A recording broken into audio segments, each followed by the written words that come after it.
ka. So eto nga pala si Rio, ang makakasabay mo. Balikan ko na lang kayo dito pag dumating na yung aeroplano sasakyan nyo ha. Walang joke, babae pala yung makakasabay ko, kala ko'y lalaki. Pero gumaan naman na yung pakiramdam ko dahil meron na ako makakasabay sumakay sa aeroplano. Pero ang problema, ay di ko alam kung anong itatapik ko para makapagkwentuhan sa kanya.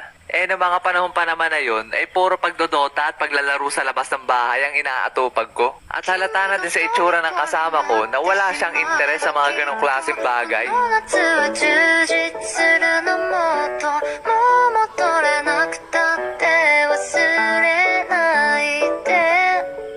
At makalipas ng ilang oras na walang imikan, ay dumating na rin yung aeroplano na sasakyan namin. At dahil sayang passenger kami, hindi na kami pinapila at pinauna na kami pasakayin sa eroplano. At nung pagpasok ko ay talaga namang oh my gulay. Ang ganda sa loob.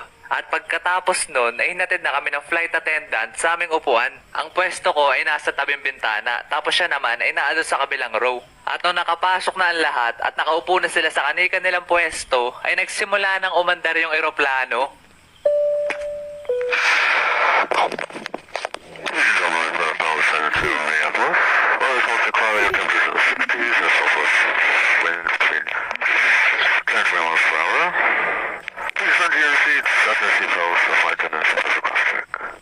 Sabay pabilis na ng pabilis yung andar namin. Tapos maya-maya, nararamdaman ko na lumilipad na yung eroplano. Kasi, nakatagilid na kami. Noong mga oras na yun ang bigat ng pakiramdam ko. Sabay parang may naipit sa tenga ko.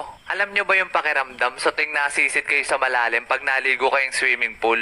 Di ba ang sakit sa tenga? Ganon na pakiramdam. Pero hindi mo na yung mararamdaman pag nasa ere na kayo. Kaya tamang chillin like kabilin na lang ako nung nasa ere na yung eroplano. Tapos mangha-mangha pa ako dun sa upuan na nasa harapan ko. Kasi merong touchscreen. Nani daw what?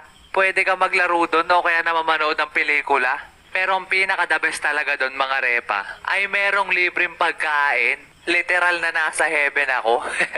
At pagkatapos na mahabang biyahe at malapit na kami sa Hong Kong, ay pinaupo kami ng flight attendant sa unahan katabi ng pinto para kami yung unang makalabas. At nung muli na ulit kami nagkatabi, ay gusto ko talaga makipagkwentuhan sa kanya. Kaso wala wala akong maiisip na may topic. Kaya nung nakarating na kami sa airport at malanding na yung aeroplano, ay bigla akong sinampal ng lamig. December kasi kaya ganon. Grabe, di kinaya ng jacket ko. At para sa mga nagtatanong kung may snow ba sa Hong Kong, wala.